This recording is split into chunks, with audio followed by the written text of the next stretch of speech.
Hello and welcome to this video. So in this video I'm going to talk about oral and reading skills in the course I'm currently taking, which is called English Didactics. So first of all, I want to refer to Paul Nation, and he is known for the 4 strands and the 4 principles of good language teaching. And the ones I will be focusing on is 1/4 meaning focused input, and I will be focusing on reading skills as well. I will be focusing on 1/4 meaning focused output, that is speaking skills or oral skills as you would call it. So Paul Nations mentions several principles for good language teaching, and he underlines the importance of giving the students content to work with that gives meaning to them and that are relevant to them, and this helps to motivate the students and help them to get going. So an example is when reading literature, you can give the students options. They can choose a book that gives meaning to them, of course within a certain range or genre. So I'm going to be focusing on oral skills and reading skills, and these are both basic skills. So 1/4 meaning focused output speaking, 1/4 meaning focused input reading.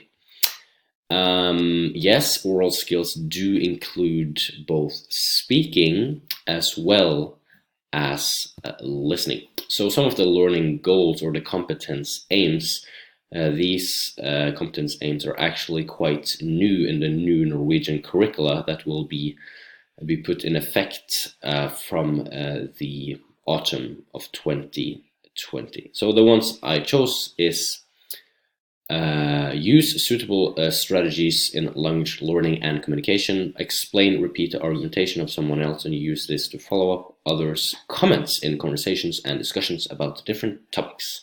And lastly, read, analyze, and interpret English fiction. But how do we promote oral skills in the classroom? So John Hattie is a famous professor in Australia and New Zealand, and he says that errors and trust are welcomed as opportunities to learn, which has an effect size of 0.72, which is quite a large effect size that impact learning, according to his conclusions.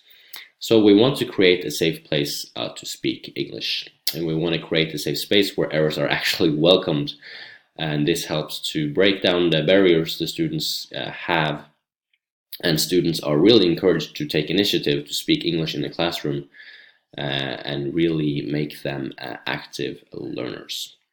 As well, we want to create tasks that are suited to the proficiency levels of the learners, their interests, their learning style preferences, and their personalities. We also want them to speak about something that they're interested in or that motivates them. And here again, I refer to Paul Nation and his meaningful output strand. So give the students opportunities to speak about topics they find relevant or meaningful. Some learning activities that promote oral skills is, for example, a meaningful output discussion. Have the students get in groups of 3 and 4.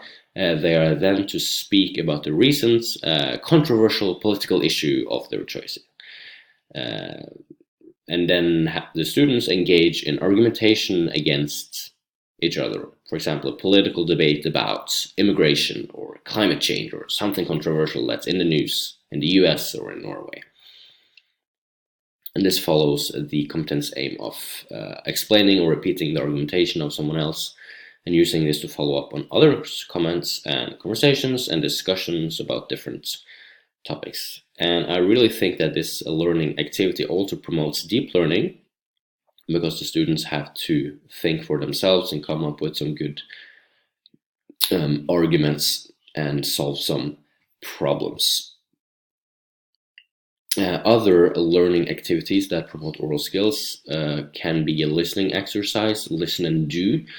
So the teacher or a student describes how to draw something, and then the students really have to listen in close and then draw what they are hearing. Another one is listen and respond. Students listen to an audio clip and then they have to answer a set of questions based on what they just heard. Listen for specific information. Listening to a politician's answer on a question or a controversial question he got. What specific answer did the politician give to a specific question? Did he answer the question or did he divert from it? So then students really have to listen in if the politician answered the question directly or if he avoided it. Learning activities in the classroom that promote reading skills, for example, English fiction, offering exciting, up-to-date books is one of the important keys for schools to engage as many readers as possible. So Kverndokken in his book says that research has shown that contextual features such as cover design and visual appeal are decisive when young readers choose books at local libraries. Schools can introduce reading quarters. Students consistently start the school day by reading, let's say, 15 to 20 minutes in a self-chosen book. This is just to get the students going. It is basically just to get them to start reading.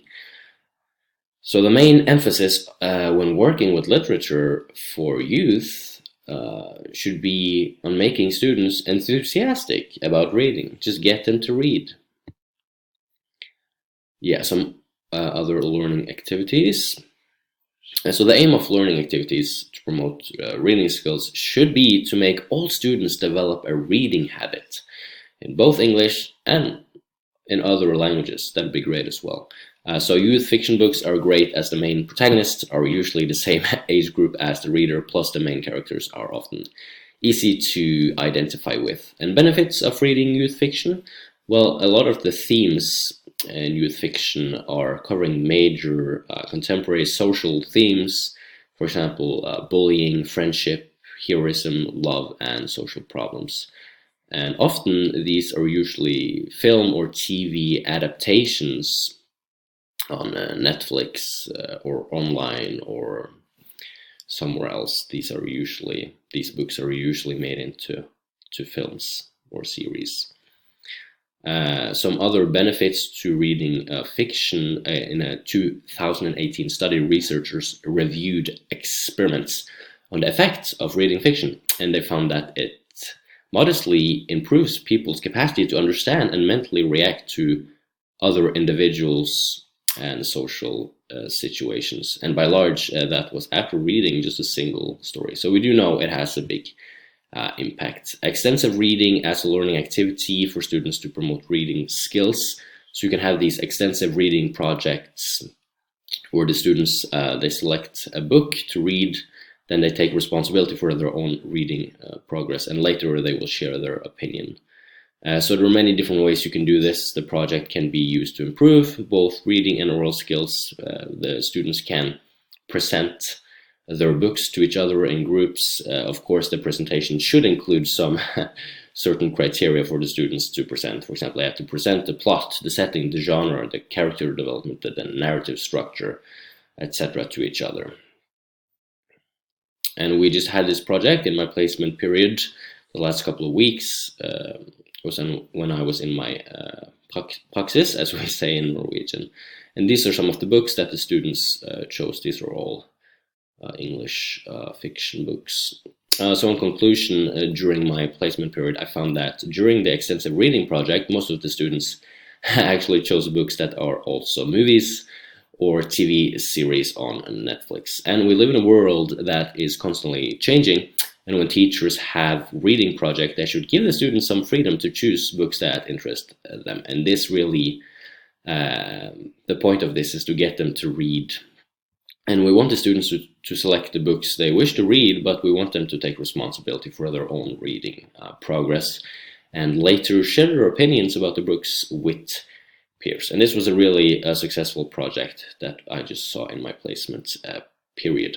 We also want to create tasks suited to the proficiency levels of the learners, so their interest, their learning style, preferences, and personalities. Obviously, some students will choose an easier book to read than some of the other students, but this is okay as long as they get reading. That's the main point. So these are some of the sources, research that I use. So thank you for watching this video, and goodbye.